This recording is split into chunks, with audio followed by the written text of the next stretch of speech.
Hello students, आज आपण चर्चा करणार आहोत सायन्स 1 चे सगळे ऑब्जेक्टिव्ह जे बोर्डाला आलेले आहेत त्यांच्यावर आपण चर्चा करणार. जेणेकरून तुम्हाला व्हिडिओ बघितला तर तुम्हाला कळेल की कोणकोणते ऑब्जेक्टिव्ह जास्त वेळा रिपीट झालेत वगैरे वगैरे ह्या माहिती तुम्हाला मिळतील. ठीक आहे, मग आपण जास्त वेळ नको घालवायला कारण व्हिडिओची तशीच लेंथ जास्त होणार आहे.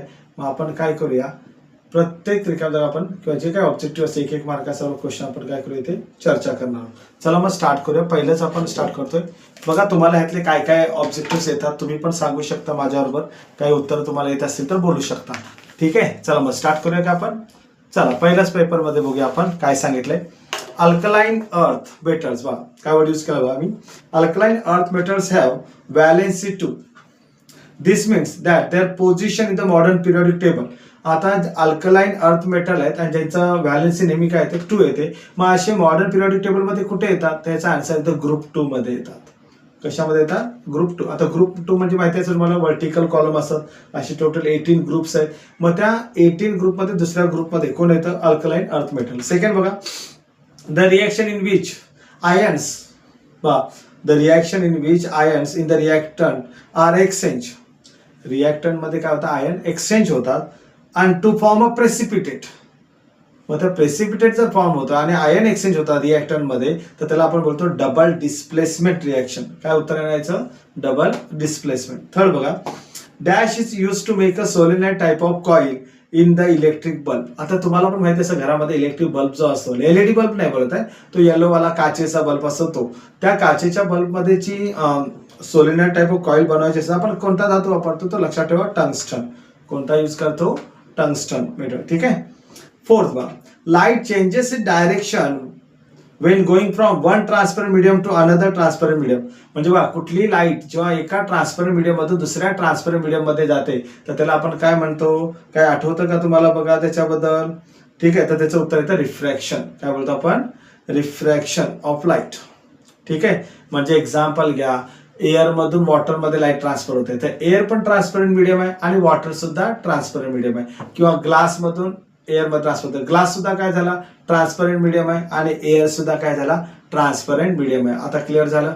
आता मी सुद्धा बघतोय बघा, हा चष्म्याची काची सुद्धा ग्लास ट्रान्सपरंट मीडियम आहे आणि हवेमध्ये बघणार तर मी तो पण काय झाला? ट्रान्सपरंट. तिथं काय होणार? आपण रिफ्रॅक्शन ऑफ अ लाईट. ठीक आहे. नेक्स्ट बघा, कॅल्शियम ऑक्साईड नाव दिलं CaO प्लस S2 पाणी तुम्हाला कॅल्शियम ॲरो दाखवला होता, कॅल्शियम हायड्रॉक्साईड प्लस हीट लिहिलेलं.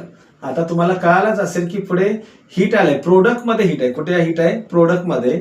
तर is an example of dash reaction. तुम्ही सांगू शकता का? प्रोडक्ट मध्ये जर हीट असेल तर कोणत्या रिएक्शनचं एक्झाम्पल? तर तुमच्यासाठी लक्षात ठेवा, हे प्रोडक्ट मध्ये जर हीट असेल तर त्याला आपण काय बोलतो? एक्झोथर्मिक. काय बोलायचं? एक्झोथर्मिक. ह्याचं उलट करा, रिएक्टंट. रिएक्टंट माहिती आहे का नक्की कुठे लिहितात? रिएक्टंट नेहमी केमिकल इक्वेशनच्या डाव्या बाजूला असतात. मग रिएक्टंट मध्ये जर समजा बरोबर ना, लक्षात, रिएक्टर मध्ये जर हीट असेल तर काय बोलायचं? मग त्याला आपण बोलणार एक प्रकारे एंडोथर्मिक. फरक कळाला का आता? पण आपलं जे उत्तर होतं, आपलं उत्तर काय आता ह्याच्यामध्ये? एक्झोथर्मिक आहे. का? कारण आपलं प्रोडक्ट मध्ये हीट आहे. आता पुढे आन्सर द फॉलोइंग क्वेश्चन. एक ट्रू फॉल्स होता. The redox reaction. काय वर्ड यूज केलं बघा मी? Redox reaction take place during cellular respiration. आता सेल्युलर रेस्पिरेशन मध्ये बघा म्हटलं तर इथं काय होतं? ऑक्सिडेशन रिएक्शन, दोन्ही रिएक्शन होतं. म्हणून इथं हा काय? रेडॉक्स रिएक्शन होते. लक्षात ठेवा, सेल्युलर रेस्पिरेशन. म्हणजे हे स्टेटमेंट ट्रू आहे. Find out the odd man out.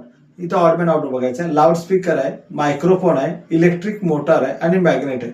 त्याच्यामध्ये ऑड मॅन आउट काय येणार? मॅग्नेट येणार. ठीक आहे. What is the reason for twinkling of star. तुम्ही बघता ना रात्री ट्विंकल ट्विंकल लिटल स्टार. आपल्याला गाणं नाही बोलायचंय, आपल्याला सांगायचंय की हे स्टार का ट्विंकल करतात. ट्विंकल म्हणजे काय? लुकलुकतात. तर बघा, star twinkle due to what? Changing the refractive index. काय होतं? Refractive index. आता रिफ्रॅक्टिव्ह इंडेक्स म्हणजे काय?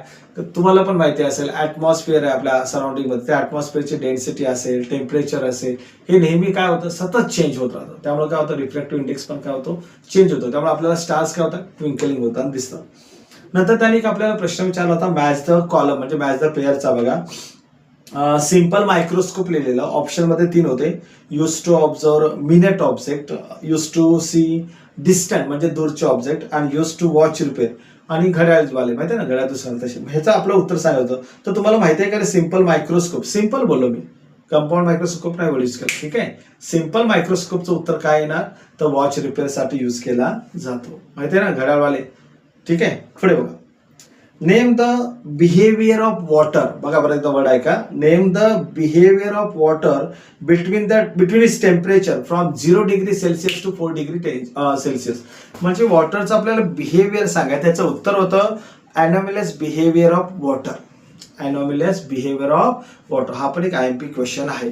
हा झाला एका पेपरचे ऑब्जेक्टिव्ह. आपण फक्त ऑब्जेक्टिव्ह चर्चा करतोय आणि नेक्स्ट लेक्चरमध्ये आपण एका सायंटिफिक रिझल्ट मध्ये पण आपण नक्कीच डिस्कस करू. तर सध्या आपण ऑब्जेक्टिव्ह करतोय. तर पहिला आपण मार्च कुठले केले 25 केले. आता आपण बघूया मागे जाऊया. आपण जुलै 24 मध्ये आता येतोय. जुलै 24चं बघा उत्तर आहे का. क्वेश्चन सुद्धा बघू ऐकू शकता. In modern periodic table the non metals are found in. बघा modern periodic table non metal. आता नॉन मेटल तुमच्या माहितीसाठी बघा कुठे फाउंड होतात रे. P block. माहिती आहे तुम्हाला तिथं ब्लॉक 4 आहेत. कोणते SPDF. SPDF. ठीक आहे. तर त्या पी ब्लॉक मध्ये काय सापडतात नॉन मेटल. ठीक आहे. पुढे आहे का. कॉपर सल्फेट रिएक्शन दिले CuSO4 प्लस झिंक दिलाय. एरो दाखवलाय झिंक सल्फेट आणि कॉपर दाखवलाय. ही कोणती रिएक्शन आहे हे तुम्हाला सांगायचं होतं.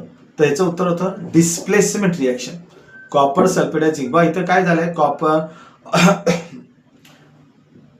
कॉपर काय झालं डिस्प्लेस झालंय. ठीक आहे. म्हणून इथं कोणती रिएक्शन होती काय वर्ड यूज केला मी displacement reaction. Unit of electric power. Unit of electric power. तुम्हाला माहिती आहे इलेक्ट्रिक पॉवरचे युनिट काय बघा आठवतंय का. इलेक्ट्रिक पॉवरचे युनिट आहे वॅट. ठीक आहे. पुढे बघा. We can see the sun even when it is a little below the horizon. Horizon म्हणजे क्षितिज. आपण ज्याला डोंगराचे कडे काढतो ना निसर्ग चित्र काढताना म्हणजे क्षितिज झाला. क्षितिज म्हणजेच आपण काय म्हणणार इथे होरिजन म्हणणार. We can see the sun even when it is a little below the horizon. म्हणजे तो क्षितिजाच्या खाली जरी असला तरी आपल्याला सूर्य थोडा वर आल्यासारखाच वाटतो. बरोबर ना. याचं कारण काय तर ह्याचं उत्तर आपल्याला सांगायचं आहे त्यांना. त्याचं उत्तर येतं रिफ्रॅक्शन ऑफ अ लाईट. तर आपल्याकडे जो लाईट येतो ना तो स्ट्रेट लाईन आहे थोडासा कव पाथ येतो. कव पाथ म्हणजे वक्राकार मार्गाने येतो. कव पाथचा अर्थ काय असतो. त्यामुळे काय होतं इथे रिफ्रॅक्शन ऑफ लाईट सांगायचं आपल्याला. 5th बघा. Dash is one of the combustible component of LPG. आता याचं उत्तर येणार आहे आपल्याचं प्रोपेन. ऑब्विसली जळण्यासाठी आपण LPG मध्ये काय वापरतो प्रोपेनच वापरतो. ठीक आहे. राहील लक्षात. LPG LPG म्हणजे लिक्विफाईड पेट्रोलियम गॅस. घरामध्ये सिलेंडरचा बाटला असेल ना तुमच्या व त्याच्यामध्ये कोणताही कंपोनेंट असतो लक्षात ठेवा प्रोपेन. काय असतो प्रोपेन. चला नंतर अजूनही काही ऑब्जेक्टिव्हचे क्वेश्चन होते. पहिलं को रिलेशन मध्ये होतं राईट द को रिलेशन. त्याने ब्रासला दिलं कॉपर अँड झिंक. तर आणि आपल्याला सांगायचं होतं ब्रोंज मध्ये काय असतं कॉपर अँड टीन येणार. ब्रास मध्ये काय होतं कॉपर अँड झिंक. तर ब्रोंज मध्ये काय ना कॉपर आणि टीन.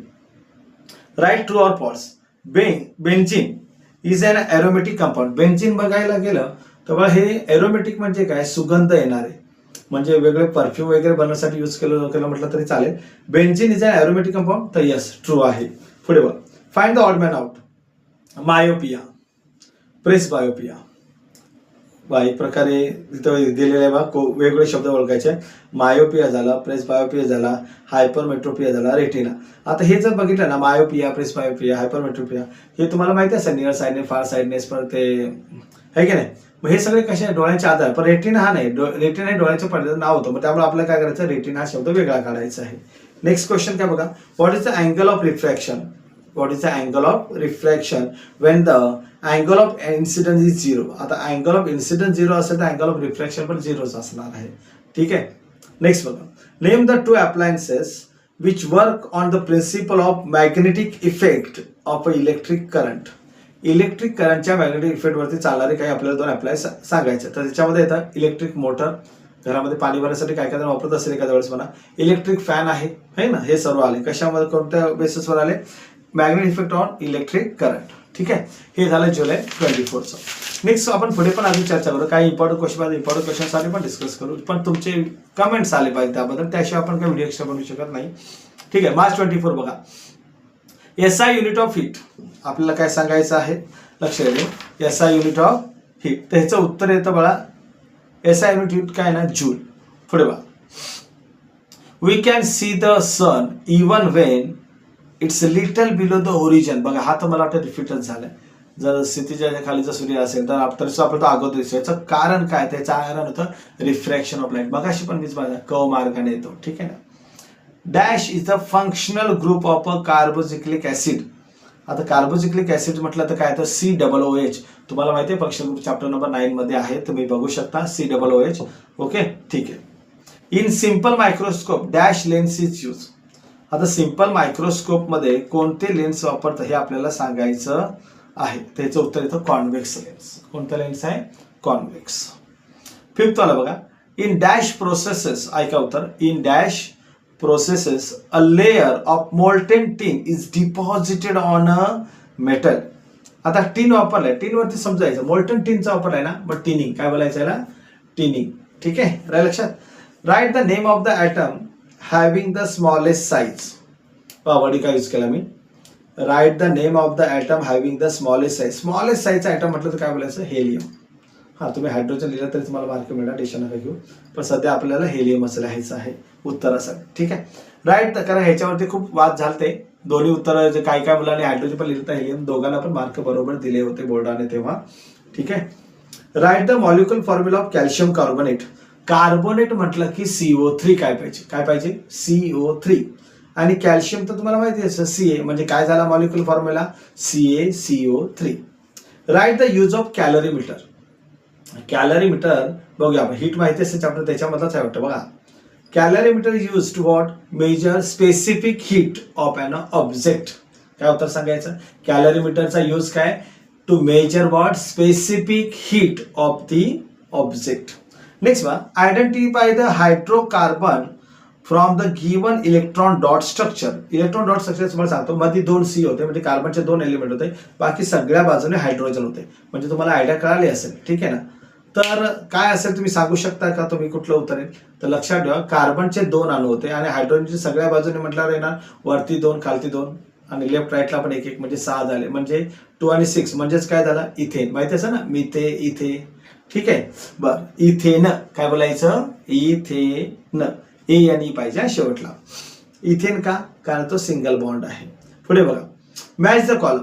Refractive index of water. हा खूप वेळा प्रोडक्ट प्रश्न विचारलेला ऑब्जेक्टिव्ह मध्ये, लक्षात द्या. Refractive index of water 1.33. लक्षात ठेवा, रिफ्रॅक्टिव्ह इंडेक्स ऑफ वॉटर काय ना? 1.33. मार्च 2024. थोडक्यात कळालं असेल तुम्हाला बघा, नसेल तर विचारू शकता पुन्हा एकदा. ठीक आहे. Dash has the highest refractive index. आता आपल्या ह्याच्यावर बघायचं, जुलै 2023चा पेपर आहे, त्याच्यावर आपण आता चर्चा करतोय. Dash has the highest refractive index. तर त्याचं उत्तर लक्षात ठेवा, डायमंड. डायमंडचा रिफ्रॅक्टिव्ह इंडेक्स सगळ्यात जास्त आहे. Left hand side of the chemical reaction represent. लक्ष द्या, तुम्हाला केमिकल इक्वेशन तर माहिती असतं बरोबर, मध्ये बाण दाखवतो, पण डाव्या बाजूला रिएक्टंट असतात, तर राईट हँड साईडला काय असतात? प्रोडक्ट असतात. जर समजा मी इकडे इक्वेशन दाखवलं तर इकडे काय असणार? रिएक्टंट, तर इकडे काय असणार? प्रोडक्ट. म्हणजे जो ॲरो असतो तो रिएक्टंट कडून प्रोडक्ट कडे दाखवलेला असतो, हे लक्षात ठेवा. ठीक आहे. नेक्स्ट बघा, in dash block of the modern periodic table non metals are found. बघा, हा पण रिपीट झाला. नॉन मेटल कोणत्या ब्लॉक मध्ये सापडतो? Obviously P block. हा पण रिपीटच होता. ठीक आहे. नेक्स्ट क्वेश्चन बघा, the chemical reaction in which 2 or more product are form from a single reactant is called dash. बघा, लक्षात बघा, परत एकदा मी बोलतोय, काय बोलतोय बघा. The chemical reaction in which 2 or more product are form. बरोबर आहे. From a single reactor. Single reactor म्हणजे एकच रिएक्टंट आहे, त्याच्यापासून 2 किंवा 3 प्रोडक्ट तयार झाले, मग त्याला बोलायचं डिकम्पोजिशन रिएक्शन. काय बोलणार त्याला आपण? एक प्रकारे डिकम्पोजिशन रिएक्शन. उलट करा, उलट मी सांगतोय परत एकदा, उलट बोललो मी. उलट म्हणजे काय? प्रोडक्ट रिएक्टंट 2 किंवा 3 आहेत, 2 or more, आणि प्रोडक्ट तुमचा एकच असेल तर कॉम्बिनेशन. काय यूज करतो आपण? कॉम्बिनेशन. नेक्स्ट क्वेश्चन बघा. The refractive index of glass with respect to air 3/2 दिलाय. मग refractive index of air with respect to glass उलटच केलं, मग उलट करता आपण पण आन्सर उलट करूया. 3/2 होता, आन्सर काय ना 2/3. जास्त सॉल्व्ह करायची गरज नाही, शॉर्टकट ही अशी उत्तर देऊ शकता. Next, state whether the given statement is true or false. बघा, rancidity is a oxidation process. तर हा रॅन्सिडिटी काय आहे? ऑक्सिडेशन प्रोसेस आहे, म्हणजे ट्रू येणार. Find the odd man out. बघा, कॅमेरा दिलाय, टेलिस्कोप दिलाय, पीप होल इन डोअर. माहिती आहे पीप होल इन डोअर? काही जण दरवाजावरती बाहेर कोण व्यक्ती आले ते पण बघण्यासाठी. आजकाल तर सेफ्टी डोअर यूज करतात, काही प्रॉब्लेमच नाही. प्लस मायक्रोस्कोप होतं. मग ह्याचं उत्तर आहे ना, फाइंड द ऑड मॅन आउटचा peephole in the door. नाही लक्षात. नेक्स्ट बघा काय काय दिले.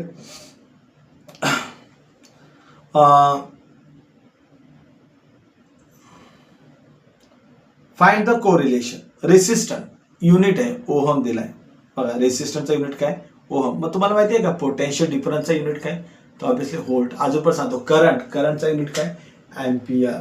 आठवतं का असं काही. ठीक आहे बघा. चार्जचा कुलोम बघा काय बघा आठवतं का. परत एकदा बोलतो बघा. रेसिस्टन्सचा ओहम, पोटेन्शियल डिफरन्सचा व्होल्ट. कळतंय का काही. ठीक आहे. पुढे write the defect of the I. बरोबर ना. आता ह्याच्यामध्ये काय तुम्हाला डोळ्याची आकृती दाखवलं, तो प्रतिमा जी इमेज तयार होते ती बरोबर त्याच्या मागेच काढून दाखवलं. एकदमच मागे तयार झाली. त्याला करायचं फार साइडनेस. काय बोलणार आजार कुठला फार साइडनेस. ही ओळखता आली पाहिजे परीक्षेला. बघा दाखवतो शॉर्टकट. मी आता इथं जास्त डिटेलमध्ये नाही काढणार आहे. इथं डोळ्याचे किरण दाखवलेले आहेत आणि प्रतिमा इकडे मागे तयार झाली. प्रतिमा कुठे तयार झाली मागे. अशी आकृती समजून जायचं आपल्याला. काय येते काय सांगते की कुठला आजार आहे farsightedness. Give the unit of intensity of magnetic field. हा व्हेरी एमपी प्रश्न. आपण intensity of magnetic field, magnetic फील्डची तीव्रतेचा एक कुठला आहे, तो एक सायंटिस्ट होता त्याच्या नावावरती ठेवलंय. आता तरी आठवतंय का. एक सायंटिस्ट आहे त्याचा फोटो पण आहे पुस्तकात. मला वाटतंय तुमच्या पुस्तकाच्या लेफ्ट साईडच्या पेजवरच आहे, एकदम वरतीच आहे. मला वाटतं कितवा तो 1 2 3 4थ्या धड्यातच आहे. याचं युनिट आहे ओर्स्टेड. काय आहे ओर्स्टेड. चला पुढे जाऊया का आपण. चला पुढच्या पेपरमध्ये बघूया. मार्च 23चा पेपर आपण आता बघतोय. ठीक आहे. त्या पेपरमध्ये काही आपण ऑब्जेक्टिव्ह चर्चा करूया. बघा. Device is use for producing the current is called dash. म्हणजे असं कोणतं डिव्हाइस आहे ज्याचा उपयोग करून आपण काय करतो करंट प्रोड्यूस करतो, तर जनरेटर बोलायचं उत्तर. काय उत्तर येणार generator. If a ray of a light passes from a denser medium to rarer medium, in a straight line the angle of incident must be. Straight line मध्ये गेलाय तर angle of incident must be काय असला पाहिजे, तो आपल्याला उत्तर द्यायचं आहे तर 0. स्ट्रेट लाईन असेल तर काय आन्सर आहे ना 0. The power of convex lens. बघा power of convex lens of focal length 20 centimetre आहे. त्याचं उत्तर काय ना ते आपल्याला सांगायचं आहे. तर प्लस याचं उत्तर आहे ना +5 डायोप्टर. आणि कॉन्व्हेक्स असल्यामुळे काय आहे ना साईन काय प्लसचं साईन येणार. जर तिथं कॉन्केव्ह असतं तर साईन काय असतं मायनस. फरक बघा व्यवस्थित. Convex lens विचारलाय. कॉन्व्हेक्स म्हणून त्याचं हे पॉवर काय सांगायची पॉझिटिव्ह. पण याच क्वेश्चन मध्ये जर एक्झामिनरने फिरवलं असतं पॉवर ऑफ कॉन्केव्ह लेन्स तर आन्सर आला असतं -5 डायोप्टर. ठीक आहे. डी म्हणजे डायोप्टर. ठीक आहे. Good conductor of electricity. Good conductor of electricity तर आपल्याला सांगायचं लक्षात. उत्तर इथं ऑप्शनमध्ये होतं. तर ऑप्शनमध्ये खूप काही ब्रोमिन, आयोडीन, सल्फर, ग्राफाईट होतं. तर आपल्याला उत्तर द्यायचंय ग्राफाईट. काय उत्तर द्यायचंय graphite. The height of medium Earth orbit. Medium Earth ऑर्बिटची हाईट लास्टचा 10वा धडा माहिती आहे का रे. काय उत्तर येण्याचं बा लक्ष.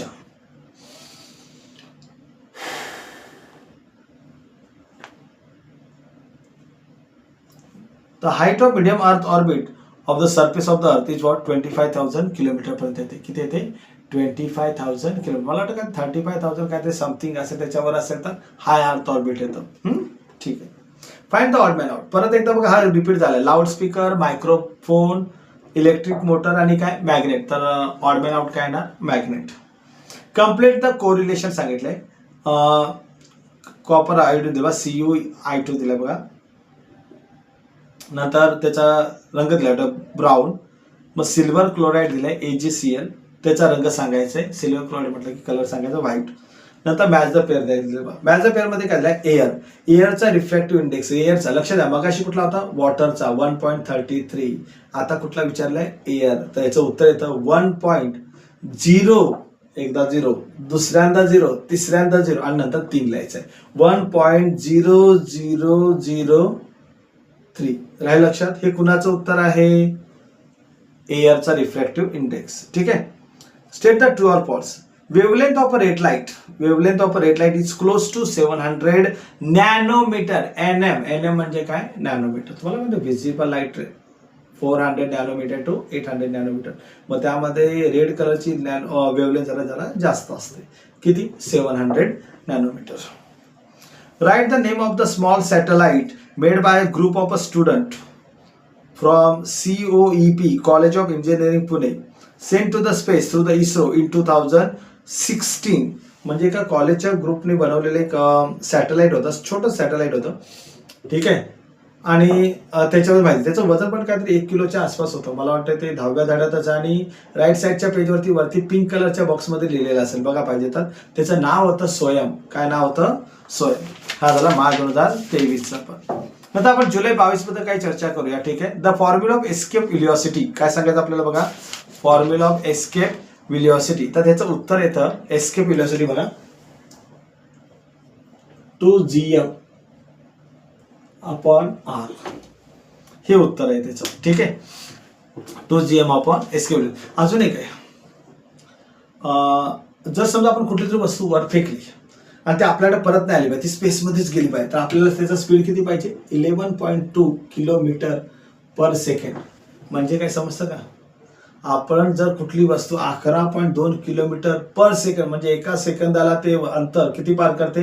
11.2 किलोमीटर, त्यापेक्षा जास्त, तर ती वस्तू फेकलेली परत पृथ्वीवर येऊ शकत नाही. ती पृथ्वीच्या कक्षेच्या बाहेर जाईल, म्हणून त्याला एस्केप व्हेलॉसिटी म्हणतात. ठीक आहे. म्हणजे ग्रॅव्हिटीपासून ते आपल्या एस्केप होऊन जाईल ती.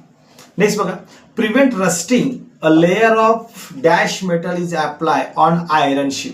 म्हणजे रस्टिंग होणे म्हणून आयरन शीट वरती आपण काय कोणती लेअर हे करतो ते आपल्याला सांगायचं आहे. तर त्याचं उत्तर येतं झिंक. टाचण्या वगैरे आपण बघितलं असतील ना झिंकच्या. ठीक आहे. कोटिंग केलेली असते.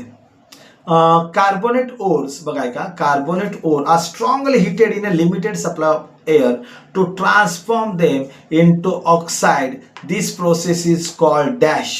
त्याचं उत्तर येतं कॅल्सिनेशन. काय येतं? Calcination. Limited supply of air सांगितलं आणि जास्त सप्लाय केला एअर तर उलट करा, रोस्टिंग, भाजणी. ठीक आहे. नेक्स्ट बघा. For a particular value I the value of R become equal to 90 degree. बघा पर्टिक्युलर व्हॅल्यू ऑफ आय साठी आर ची व्हॅल्यू काय बनते? 90 डिग्री बनते. आणि the value of I is called what. मग त्या आयच्या व्हॅल्यूला आपण काय उत्तर देणार? तर त्याचं उत्तर येतं क्रिटिकल अँगल. म्हणजे जर समजा आर ची व्हॅल्यू जर 90 डिग्री असेल तर आयला आपण म्हणतो क्रिटिकल अँगल. हा मला वाटतंय तुमचा लाईटचा चॅप्टर आहे, रिफ्रॅक्शन ऑफ लाईट वगैरे काय होतं त्याच्यामध्ये शेवटच्या पानावरती आहे बघा. Total internal reflection, partial internal reflection, critical angle, blue कलरचं पाण्यामध्ये हे दाखवलं डायग्राम. त्याच्यामध्ये तुम्हाला बघायला मिळेल क्रिटिकल अँगलची व्हॅल्यू. ओके. ते सांगितलेलं आहे. नंतर बघा. The dash control the amount of light entering the light I. म्हणजे कोण आपल्या डोळ्यामध्ये येणारी लाईट कंट्रोल करतं? तर ह्याचं उत्तर येतं पपील. डोळ्याची बाहुली, शॉर्टकट पपील. ठीक आहे. Match the correct pair. Correct pair म्हणजे आपण जोड्या लावायचं. इलेक्ट्रिक करंट त्याचं युनिट काय? अँपियर. मगाशी पण आलता ना, कुठला आलता रे? Potassium difference volt. आणि रेसिस्टन्सचं युनिट ओहम होता. याच्यात काय आलाय बघा. इलेक्ट्रिक करंटचा काय आलाय? अँपियर आलाय. कुलोम. चारचा युनिट कुलोम येतो. हे पण लक्षात ठेवा. 4चा युनिट काय येतो? Coulomb. What is the height of low earth orbit. Low अर्थ ऑर्बिटची हाईट काय येते? 180 किलोमीटर ते 2000 किलोमीटर. म्हणजे 180 किलोमीटर टू 2000 किलोमीटर. मग हे पण हाईट पण तुम्ही लक्षात ठेवू शकता सगळ्यांच्या. State the true or false. When the incident ray is parallel to the principal axis the refractive ray does not passes through the principal focus. False आहे. माहिती आहे हे काय आहेत बघा. रे डायग्राम रूल आहे. त्यातला पहिला रूल होता पण तो पण त्याने चुकीचा झालेला. ऍक्च्युअली काय असतं, इन्सिडेंट रे जर प्रिन्सिपल ऍक्सिसला पॅरलल असेल तर ऑब्व्हियसली तुमचा रिफ्रॅक्टेड रे हा प्रिन्सिपल फोकस मधूनच जातो. पण याने नाही म्हणून सांगितलं त्यामुळे आपण काय म्हणलं? फॉल्स. नंतर त्यांनी बघा find the odd man out सांगितलंय. Methane, ethyne, propane, butane. हे ओळखायला सगळ्यात सोपं. यांच्यामध्ये नावामध्ये सगळ्यांच्या शेवटी ए आणि होते आणि फक्त एकामध्येच काय होता? ई आणि इथिन. मग तो इथिन काय झाला? साईडला झालेला आहे. अशा प्रकारे आपण झालं. आणि का असा एक माहिती तुम्हाला, हा असं जर मी तुम्हाला आखून दाखवलं, हा कुठला रूल आहे आठवतं का तुम्हाला? बघा राईट हँड थंब रूल. काय बोलायचं याला? Right hand thumb rule. हे पण तुम्हाला सांगता आलं पाहिजे. जमेल का असं बघा जरा व्यवस्थित. नंतर मार्च 22चे पण काय आपण पेपर चर्चा करतोय बघा जरा त्याच्याबद्दल. पहिलं, gold plated ornament are the example of dash. आता गोल्ड प्लेट म्हणजे सोन्याच्या मुलामधले काही दागिने आपण वापरतो. त्याचं उत्तर येतं इलेक्ट्रोप्लेटिंग. काय उत्तर येणार? इलेक्ट्रोप्लेटिंग. पुढे बघा. The functioning of a satellite launch vehicle is based on dash. तर याचं उत्तर येतं Newton's third law of motion. तुम्हाला रॉकेट पण माहिती असं दिवाळीमध्ये उडवतो, ते सुद्धा काय न्यूटनचा थर्ड लॉ ऑफ मोशन वरतीच आधारित आहे. Dash is one of the combustible component of LPG. बघा हा पण रिपीट झाला. याचं उत्तर येणार बघा प्रोपेन. काय उत्तर येणार? प्रोपेन. एलपीजी मध्ये कुठला कंबस्टेबल कंपोनेंट असतो? कंबस्टेबल जळणार कुठला कंपोनेंट आहे? प्रोपेन आहे. The power of convex lens of focal length. परत इथं पण कॉन्व्हेक्स लेन्सच वापरलाय. ठीक आहे. 25 सेंटीमीटर काय सांगितलं आहे? 25 सेंटीमीटर इज वॉट? तर 4 डायोप्टर. याचं उत्तर काय येणार? 4. आणि कधी चिन्ह नाही दिलं तर आपण त्याला काय समजायचं? पॉझिटिव्ह असेल. पण लक्षात ठेवा कॉन्केव्ह असेल तर निगेटिव्ह आणि कॉन्व्हेक्स असेल तर पॉझिटिव्ह. लक्षात राहिलं हे उत्तर? ठीक आहे. डॅश बघा. Dash colour is deviated the least in the spectrum of white light obtain from a glass prism. ठीक आहे. याचं उत्तर येणार एक प्रकारे लक्षात आले. कोणता कलर कमी डेव्हिएट होतो? तर लक्षात ठेवा red.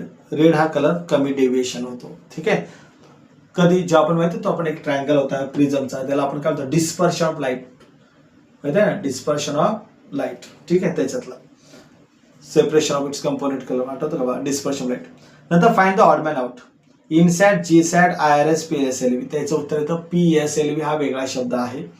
Complete the correlation. Group 1 काय? Alkali metal. तर डॅश हॅलोजन. हॅलोजन कोणत्या ग्रुपमध्ये येतं माहिती आहे का? Halogen family. एका फॅमिलीला भेटत आहे 17वा. कुठला ग्रुप आहे? 7. याचं एक वैशिष्ट्य पण माहिती आहे का तुम्हाला? असा एकमेव असा ग्रुप आहे ज्याच्यामध्ये प्रोडक्टच्या 3 स्टेट बघायला मिळतात एलिमेंटच्या. सॉलिड, लिक्विड आणि गॅसेस. बघा क्लोरीन, फ्लोरीन, आयोडीन आणि ब्रोमीन. आठवतं का असं? बघा. ठीक आहे. पुढे match the correct pair. Refractive index of water. परत रिपीट झाला. रिफ्रॅक्टिव्ह इंडेक्स ऑफ वॉटर काय ना? 1.33. State the true or false. And electric motor convert mechanical energy into electric energy. वा आणि वर्ड काय केलं बा? Electric motor converts mechanical energy into electric energy. तर चुकीचं आहे. फॉल्स आहे. हा उलट करतो. इलेक्ट्रिक एनर्जी मध्ये कोण कन्वर्ट करतो माहिती आहे का? Electric generator. काय लक्षात ठेवा? Electric generator convert mechanical energy into electric energy. आणि त्यांनी उत्तर सांगितलं होतं इलेक्ट्रिक मोटर. त्यामुळे हे फॉल्स आहे. नंतर बघा write the IUPAC name. IUPAC name होतं CH3. CH ला परत हे त्यांनी ग्रुप दिला OH चा आणि नंतर CH3. त्याचं उत्तर होतं प्रोपेन टू OL. अल्कोहोल माहिती आहे? OL तो ग्रुप देतो तो. ठीक आहे. चला आता पुढच्या पेपरमध्ये आपण चर्चा करतोय. ठीक आहे. सप्टेंबर 21च्या पेपरमध्ये आपण चर्चा करूया. वेन करंट I, करंट म्हणजे I झाला, flow through a circuit with resistance R, the heat produce in the resistor in time T will be dash. हे उत्तर आपल्याला याचं उत्तर सांगायचं आहे. I बरोबर I² RT. I² काय येणार? RT. ठीक आहे. लक्षात हे उत्तर यायचं. ठीक आहे. पुढे बघा काय प्रश्न होता पर्यंत सांगतो माझा. Wien current flow through a circuit with resistance R. त्याच्यामध्ये R हा रेसिस्टन्स आहे आणि त्यामध्ये हीट प्रोड्यूस होत असेल इन T टाइम मध्ये, तर त्याचा फॉर्म्युला काय आहे तो सांगायचा होता. तर तो सांगितलं तुम्हाला. Dash element belong to the 18th group. 18th group मध्ये कोणता एलिमेंट येतो हे उत्तर आपल्याला द्यायचं आहे. त्याचं उत्तर येतं neon. Dash is a satellite launch vehicle. कोणता सॅटेलाइट लॉन्च व्हेकल आहे ते उत्तर प्रश्न विचारला होता. त्याच्यामध्ये होतं PSLV. काय येतं? PSLV. पुढे बघा. The phenomena in which ice convert to liquid due to applied pressure and the reconvert to ice once the pressure is remove is called dash. त्याचं उत्तर होतं तुम्हाला आठवतं का? रिगेलेशन. काय बोलतो आपण? रिगेलेशन. पुन्हा रिमाइंड मराठीमध्ये आहे ते. As we go above the earth surface the value of G. तुम्ही वर जावा नाही तर खाली जावा. बरोबर. व्हॅल्यू ऑफ G काय होते? डिक्रीजच होते. काय होते? लक्षात ठेवा. जर समजा तुम्ही अबाव द अर्थ सरफेस गेला तरी व्हॅल्यू ऑफ G काय डिक्रीज होणार आणि बिलो द अर्थ सरफेस गेला तरी पण व्हॅल्यू काय होणार? डिक्रीजच होणार. हे एक लक्षात ठेवा. Find the correlation. Object at infinity. याचं उत्तर होतं आपल्याला. म्हणजे ऑब्जेक्ट जर समजा ठेवला तर इमेज कुठे तयार होणार? ॲट फोकस F2 मध्ये. आणि जर समजा ऑब्जेक्ट आपण बिटवीन F1 आणि 2F1 मध्ये ठेवला तर त्याची इमेज जी तयार होते ते बियॉन्ड 2F2. बियॉन्ड 2 याचा टेबल आहे. तुम्ही टेबल रिफर करू शकता. कोरिलेशन मध्ये आलेला क्वेश्चन आहे हा. State whether the given statement is true or false. In a chemical equation the reactions are written on the right hand side. Reactant are written on the right hand side and the products are on the left hand side. बरोबर आहे का? नाही ना. Reactant आपण कुठल्या साईडला लिहितो, लेफ्टला, आणि प्रोडक्ट कुठल्या साईडला लिहितो, राईटला. म्हणजे स्टेटमेंट काय आहे, फॉल्स आहे. थर्ड, त्याने केपलरचं हे दिलं डायग्राम. तुम्हाला केपलरचा लॉचं मला वाटतं सगळ्यांनाच पाठायचा, कुठला मुलगा नसेल केपलरचा डायग्राम माहिती नसेल. ठीक आहे. मग ते चित्र, त्याला identify, name the law shown in the given figure असं दिलं होतं. मग चित्राचं नाव लिहायचं होतं, त्याचं केपलर्स 3 लॉ असं उत्तर लिहायचं होतं. मॅथचं correct clear. Anomalous behaviour of वॉटरचं टेम्परेचरची रेंज सांगायची. ॲनॉमलस बिहेवियर ऑफ वॉटरची टेम्परेचर रेंज काय, 0 डिग्री सेल्सिअस टू काय ते 4 degree Celsius. What is mean by space debris. Debris म्हणजे अवकाशीय कचरा, आकाश स्पेस मधला कचरा. मला वाटतं आता ते बोर्ड त्यावेळेला इंग्लिशमध्ये पण स्पेसचा एक मराठी अर्थ लिहायला आलता. स्पेसचा अर्थ होता अवकाश. बा इन अ स्पेस, बा non essential object such as the parts of a launcher, satellite revolving around the earth are called what, space debris. हा प्रश्न पण ऑब्जेक्टिव्ह मध्ये आलेला होता. अशा मध्ये आपण खूप सारे ऑब्जेक्टिव्ह चर्चा केले. जर आपल्याला सायंटिफिक रिझनचा पण पाहिजे असेल तर नक्कीच कमेंटमध्ये आम्हाला सांगा. ठीक आहे. आपण सायंटिफिक रिझन बद्दल पण आपण चर्चा करू, पाहिजे उत्तरासहित चर्चा करू. प्रश्न वगैरे सगळं A to Z जेवढे बोर्ड आलेले ते सगळे आपण चर्चा करू. ठीक आहे.